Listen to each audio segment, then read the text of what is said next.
Sebuah kisah mahakarya terbaik dari Esa Mintarja yang sangat populer di masanya, berlatar belakang kerajaan Singasari.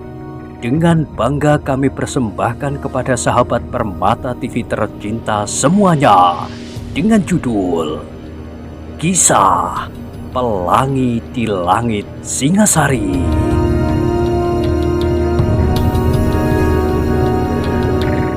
Pada kesempatan yang sangat baik ini, kita masuk pada episode yang ke-202. Selamat menikmati.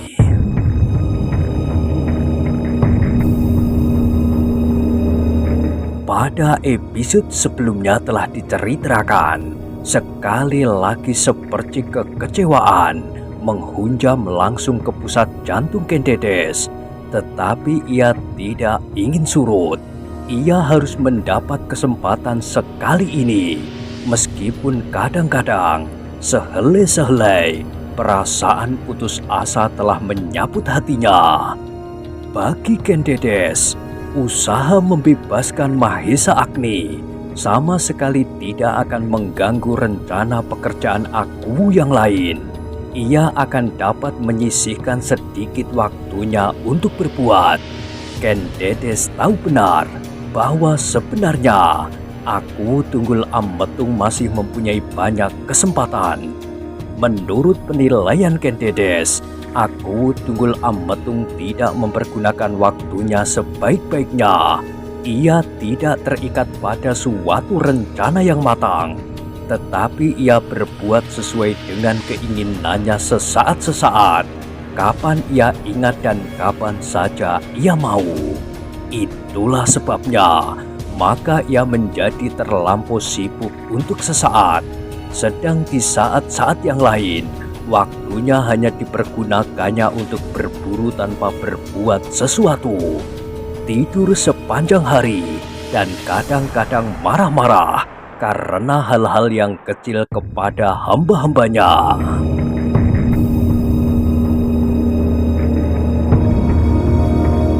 Sekali-sekali ia sibuk dengan berbagai macam rontal. Diperintahkannya hambanya, Juru Kidung membaca untuknya. Dibawanya beberapa orang tua-tua untuk memperbincangkan isi kidung atau kakawin. Semuanya terjadi seperti yang diingininya. Tidak ada waktu-waktu yang direncanakannya untuk berbagai macam kepentingan itu. Meskipun ia sedang menyiapkan pertemuan bagi para pembantunya, tetapi tiba-tiba ia ingin mendengarkan cerita yang disenanginya.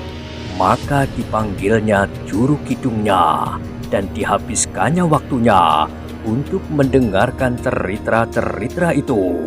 Ketika orang-orang yang dipanggilnya hadir, maka ia tidak membicarakan sesuatu masalah apapun, kecuali dibawanya orang-orang itu untuk membicarakan cerita yang baru didengarnya.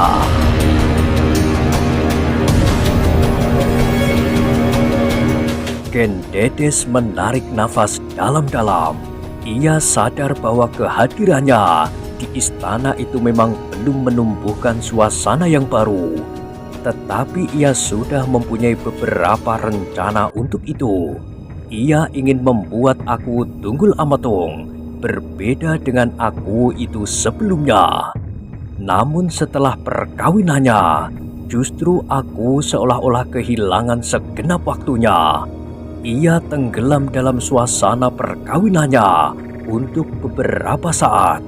Meskipun kini perlahan-lahan Aku telah kembali ke dalam lingkungan pemerintahan, tetapi ia akan kembali seperti saat-saat yang pernah dijalaninya, menurut kehendaknya yang meledak-ledak.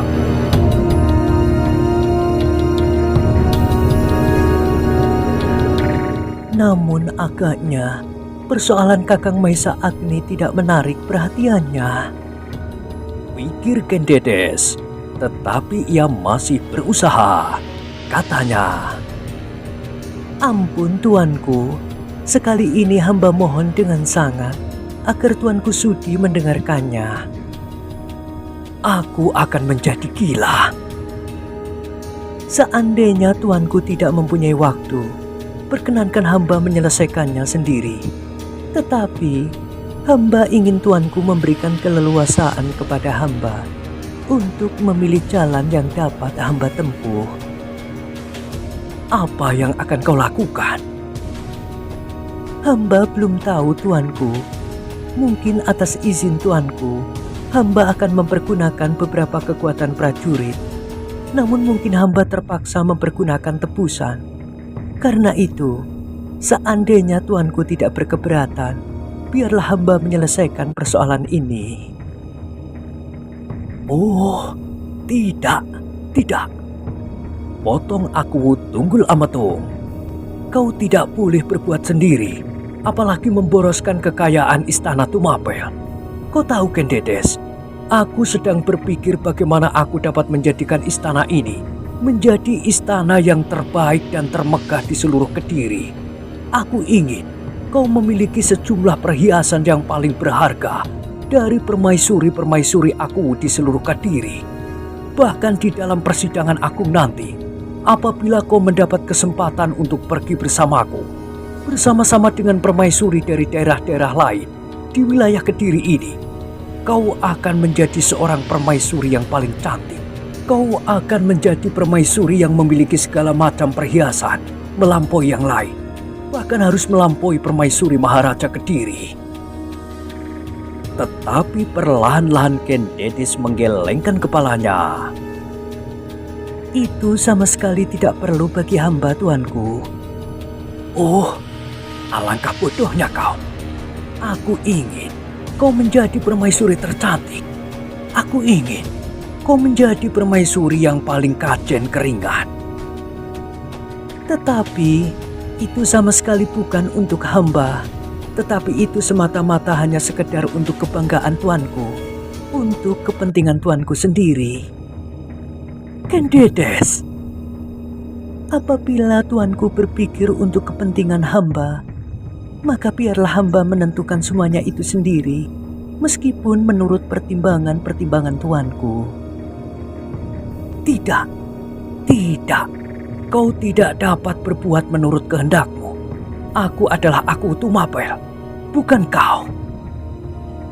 Terasa dada Ken Dedes menjadi bergelora.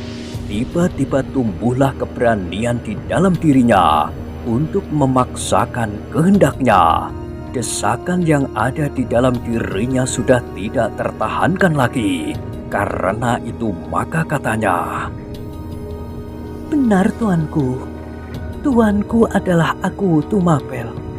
Tetapi ingatkah tuanku bahwa tuanku pernah berkata kepada hamba bahwa tuanku telah menyerahkan apa saja yang tuanku miliki kepada hamba? Bukankah itu berarti bahwa hambalah yang kini mempunyai kekuasaan atas segala-galanya, bahkan atas tuanku aku Tunggul Ametung sendiri? Tuanku telah berkata, apapun yang ada di dalam istana, bahkan seluruh milik dan kekuasaan tuanku, telah tuanku berikan kepada hamba. Tidak hanya satu kali, tetapi berulang kali tuanku katakan, sejak aku pertama-tama masuk ke dalam istana ini, kemudian beberapa saat menjelang perkawinan, dan pada saat-saat perkawinan itu hampir berlangsung, ketika hamba mohon penundaan karena tiadanya Kakang Maesa Agni. Nah, apakah tuanku akan ingkar?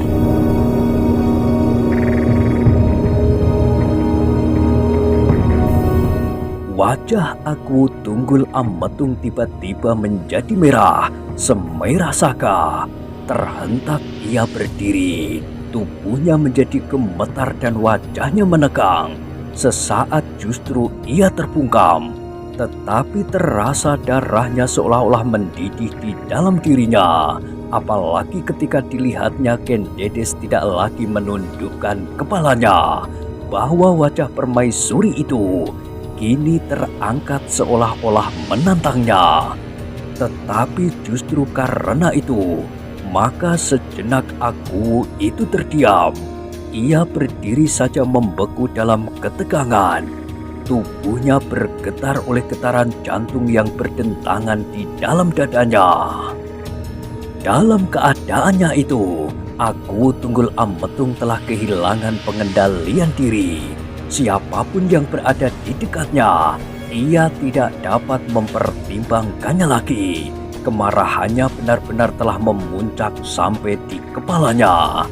Namun baru sejenak kemudian ia mampu berkata dengan suara yang terputus-putus. Kau berani berkata begitu kepadaku? Hei, anak Panawijen. Aku adalah Aku Tunggul Ametung. Aku telah mengambil kau dari lembah kepapaan masuk ke dalam istana ini. Sekarang kau minta suatu yang tidak akan mungkin dapat kau miliki.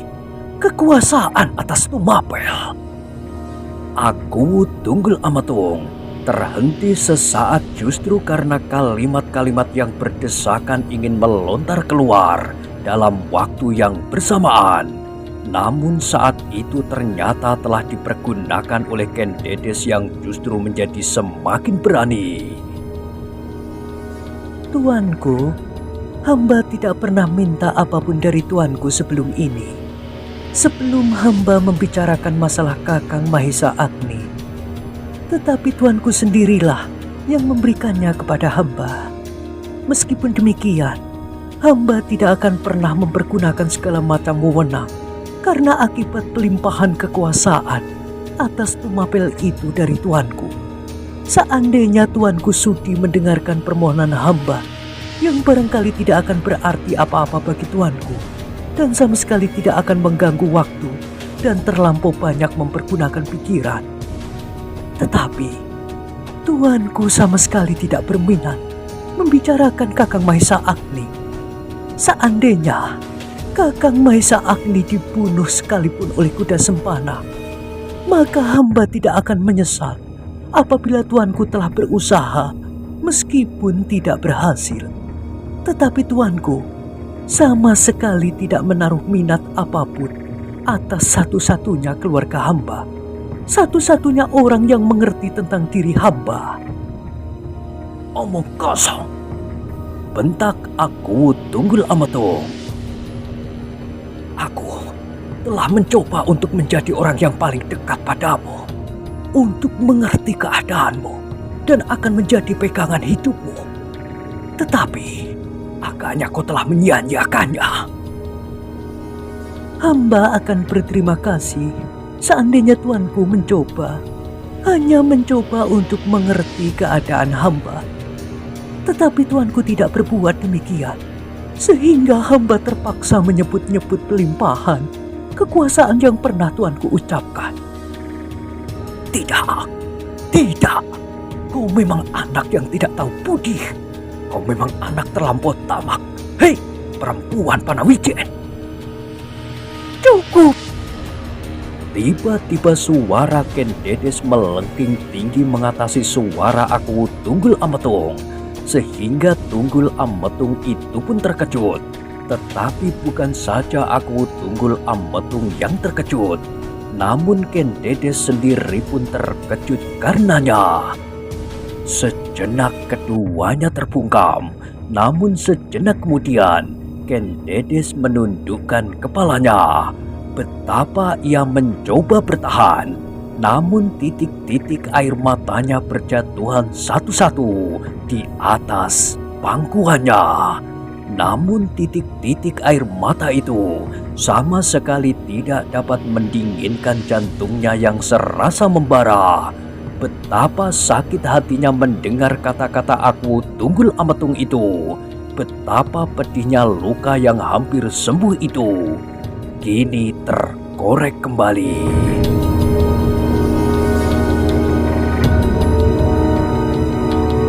Di antara isak tangisnya terdengar Ken Dedes berkata, Ya tuanku, tuanku benar. Hamba memang hanya sekedar seorang perempuan yang papa. Hamba memang berasal dari sebuah padepokan kecil di Panawijen. Tetapi apakah atas kehendak hamba, maka hamba masuk ke dalam istana ini. Sebagai manusia, hamba mempunyai perasaan dan nalar. Seandainya hamba dapat menyambut perasaan hamba dengan gemerlapnya kekayaan istana ini. Seandainya luka di hati hamba dapat disembuhkan dengan emas, intan berlian yang tidak hanya 3 pengatap. Seandainya semua itu dapat mengobati hati hamba, maka hamba benar-benar seorang yang tidak tahu diri, orang yang tamak dan kerdil.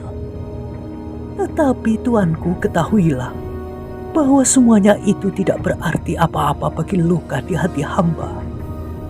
Tidak akan dapat menawarkan duka yang menghentak-hentak di dalam dada hamba. Yang dapat menjinakkan perasaan hamba saat itu satu-satunya adalah kebaikan hati tuanku. Tuanku aku anggap sebagai satu-satunya orang yang mengerti akan keadaan hamba. Meskipun tuanku pula yang telah melindungi kuda sempana, mengambil hamba dari naungan orang tua hamba, sehingga orang tua hamba yang tinggal satu-satunya itu telah membuang diri dengan meninggalkan akibat yang parah bagi Panawijaya. Ternyata orang tua hamba telah kehilangan keseimbangan berpikir karena hamba hilang daripadanya. Tetapi kini ternyata hamba melihat tuanku yang sebenarnya. Hamba melihat bahwa tuanku tidak lebih dari manusia biasa.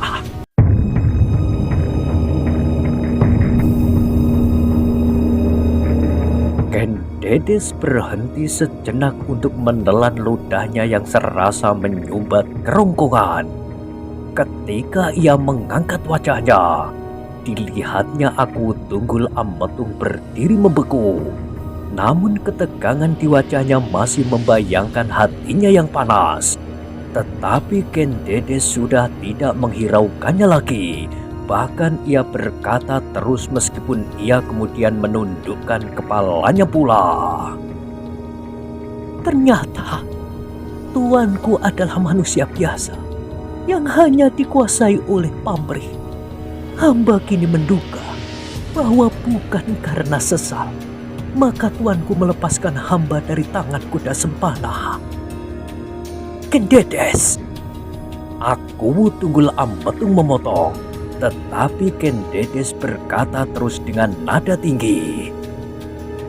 Tunggu tuanku, hamba belum selesai. Hamba hanya ingin mengatakan bahwa tuanku adalah seorang manusia yang hanya melihat kepentingan diri. Tuanku hanya mengerti tentang keinginan tuanku sendiri.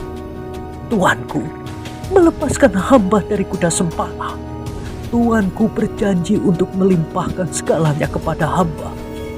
Tuanku memberikan bantuan kepada Kakang Mahisa Agni di Padang Karautan dan yang lain-lain.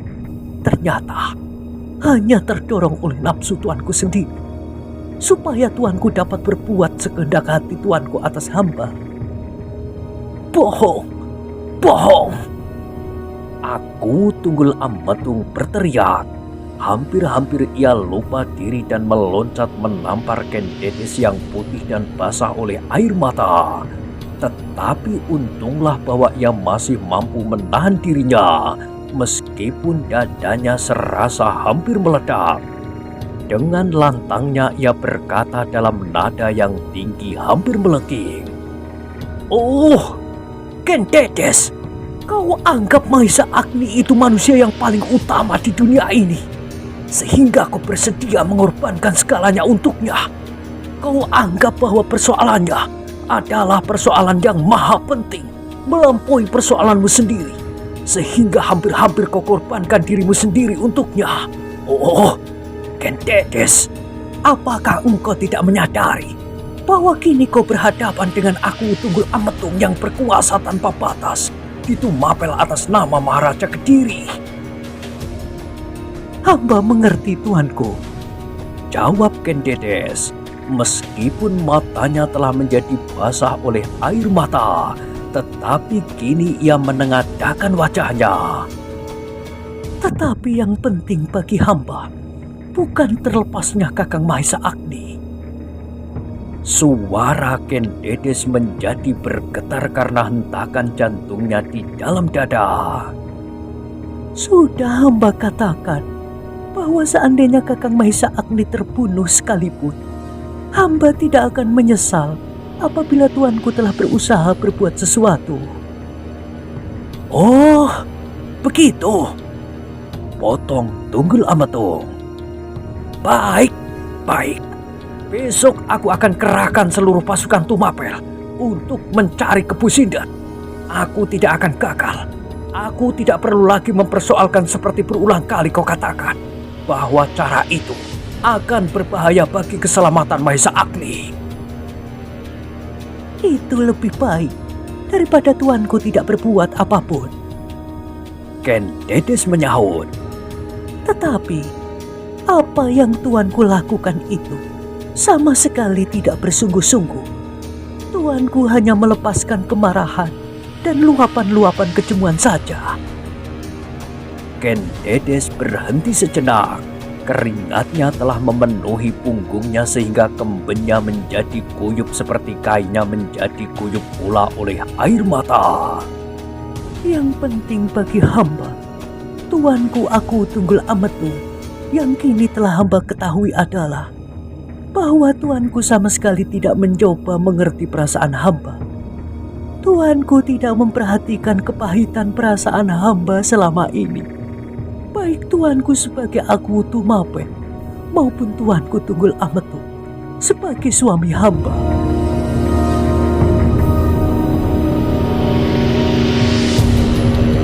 Darah Aku Tunggul Ametung serasa benar-benar telah mendidih. Tidak pernah ia berhadapan dengan seseorang yang berani menentang matanya apabila ia sedang marah, apalagi menjawab kata-katanya sepatah dengan sepatah. Tetapi anak panah Wijen yang telah dipungutnya dari kepapaan itu berani berbuat demikian terhadapnya. Ia berani menentang matanya dan berani membantah kata-katanya sepatah dengan sepatah. Betapa luapan kemarahannya tidak tertahankan lagi. Matanya telah menjadi merah dan giginya menjadi gemeretak. Tangannya bergetar seakan-akan istana ini akan diruntuhkannya, dan yang berada di hadapannya itu tidak lebih dari perempuan Panawijen, perempuan Patisan. Tiba-tiba saja Aku Tunggul Ametung kehilangan segala macam pertimbangannya. Ia tidak lagi dapat mengekang diri. Ia tidak lagi melihat bahwa yang duduk di hadapannya itu hanyalah sekedar seorang perempuan. Namun perempuan itu adalah permaisurinya sendiri. Dalam kegelapan hati, maka Aku itu melangkah maju. Tangannya sudah bergetar. Hampir saja ia berteriak dan menunjuk hidung Ken Dedes itu dan mengucapkan umpatan yang paling menyakitkan hati. Tetapi langkah itu tiba-tiba terhenti. Wajahnya yang tegang menjadi semakin tegang. Sejenak ia berdiri mematung. Namun kemudian Aku Tunggul Ametung yang perkasa itu melangkah surut. Tubuhnya kian bergetar dan keringat dinginnya semakin banyak mengalir di punggungnya. Ken Dedes yang duduk dengan gemetar karena kemarahan dan kekecewaan yang membara di dalam dadanya, tiba-tiba menjadi heran. Ia sudah pasrah atas apa saja yang akan dilakukan oleh Aku itu atas dirinya, bahkan dibunuh sekalipun. Ia tidak akan menghindar. Ia hanya ingin Aku Tunggul Ametung mendengar perasaan yang selama ini menyesak di dalam dadanya, dan itu sudah ditumpahkannya. Ia sudah cukup puas, meskipun akibatnya akan sangat berbahaya baginya. Ia sudah meredupkan matanya ketika Aku Tunggul Ametung melangkah maju. Meskipun dadanya tetap tengadah, ia tidak perlu melihat tangan Aku yang mungkin akan mencekam lehernya. Tetapi tiba-tiba langkah Aku itu tertegun. Bahkan kemudian ia melihat Aku Tunggul Ametung itu melangkah surut. Setapak demi setapak, wajahnya yang membara segera berubah menjadi pucat sepucat mayat. Meskipun masih dalam ketegangan, matanya yang membelalak seolah-olah akan meloncat dari pelupuknya. Dengan gemetar Aku itu memalingkan wajahnya. Tangannya seolah-olah ingin menolakkan sesuatu yang meloncat dari wajah Ken Dedes yang keheranan. Oh, tidak, tidak. Teriak Aku itu. Ken Dedes menjadi semakin heran. Aku itu melangkah semakin jauh daripadanya. Aku tidak akan berbuat apa-apa. Aku tidak akan berbuat apa-apa.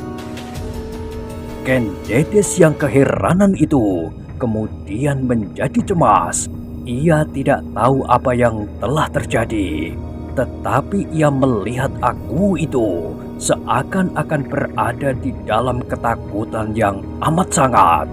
Aku Tunggul Ametung yang perkasa, yang tidak pernah gentar melihat lawan yang betapapun kuatnya, bahkan seorang yang telah mampu membunuh seekor gajah yang sedang mengamuk hanya seorang diri. Betapa kemarahan dan kekecewaan membakar dada Ken Dedes. Namun ia menjadi sangat cemas melihat keadaan Aku Tunggul Ametung. Apabila terjadi sesuatu atasnya, maka ialah yang akan bertanggung jawab. Di dalam ruangan itu hanyalah ada mereka berdua saja. Sedangkan para emban dan pelayan pasti ada yang mendengar pertengkaran mereka.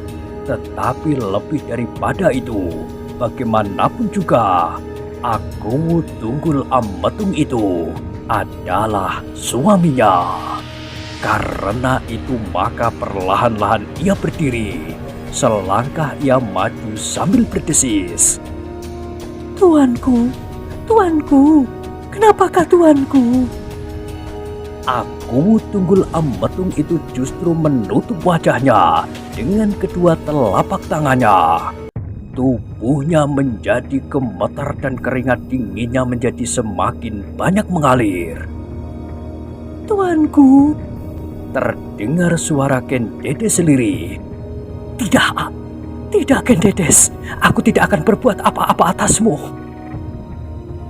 Iya tuanku, sahut Ken Dedes. Hamba tahu, tuanku tidak akan berbuat apa-apa atas hamba. Tetapi kenapa tuanku menjadi seolah-olah ketakutan? Hentikan Ken Dedes, hentikan. Ken Dedes menjadi semakin heran. Kini ia berdiri di belakang Aku Tunggul Ametung yang masih saja menutupi wajahnya yang pucat dengan kedua tangannya. Ampun tuanku, apakah yang sudah hamba perbuat? Hamba tidak berbuat apa-apa. Seperti tuanku juga tidak akan berbuat apa-apa atas hamba. Oh, Aku Tunggul Ametung mencoba menenangkan hatinya yang seolah-olah dicekam oleh kecemasan yang sangat. Aku melihatnya lagi. Aku melihatnya lagi. Lebih dahsyat dari yang pernah aku lihat. Terasa betapa panasnya. Oh, kepalaku hampir terbakar olehnya. Apakah yang tuanku lihat? Bertanya Ken Dedes yang menjadi semakin heran pula. Aku Tunggul Ametung menarik napas dalam-dalam. Di tengah dahkanya wajahnya, tetapi ia masih belum berani berpaling. Oh, panas sekali. Panas sekali. Apakah yang panas tuanku? Wajahku. Oh, Ken Dedes berkata lembut. Mungkin tuanku menjadi sangat marah. Tuanku telah dibakar oleh perasaan sendiri. Seperti kebanyakan orang yang sedang diamuk oleh kemarahan. Seperti hamba pula. Maka wajah ini akan menjadi panas. Aku Tunggul Ametung tidak segera menyahut. Tetapi jawaban Ken Dedes itu mengherankannya pula. Dengan demikian ia mendapatkan kesimpulan bahwa Ken Dedes sama sekali tidak sengaja berbuat sesuatu. Lalu bagaimanakah hal itu dapat terjadi? Pikirnya. Perlahan-lahan aku Tunggul Ametung berpaling. Ia melihat Ken Dedes berdiri tegak di belakangnya. Ken Dedes seperti yang selalu dilihatnya, seperti yang pernah dilihatnya di Panawijen, seperti yang sehari-hari dilihatnya di istana, seperti yang baru saja dibentak-bentaknya, tetapi yang tiba-tiba saja permaisuri itu seolah-olah menjadi orang lain yang menakjubkan menurut penglihatannya. Anak Panawijen, putri seorang pendeta itu seolah-olah berubah menjadi gumpalan cahaya yang menyilaukannya. Bahkan terasa betapa panasnya. Aku Tunggul Ametung pernah melihat dari tubuh Ken Dedes itu memancar cahaya yang silau. Tetapi sesaat tadi, ia melihat bukan saja sekedar cahaya yang silau yang memancar dari bagian-bagian tubuhnya. Kali ini ia melihat Ken Dedes itu dalam keseluruhannya telah memancarkan cahaya yang menyilaukan, bahkan terasa panas di wajahnya. Aku Tunggul Ametung kini berdiri termangu-mangu. Ken Dedes yang kini adalah Ken Dedes permaisurinya yang memandangnya dengan penuh keheranan, namun juga kecemasan.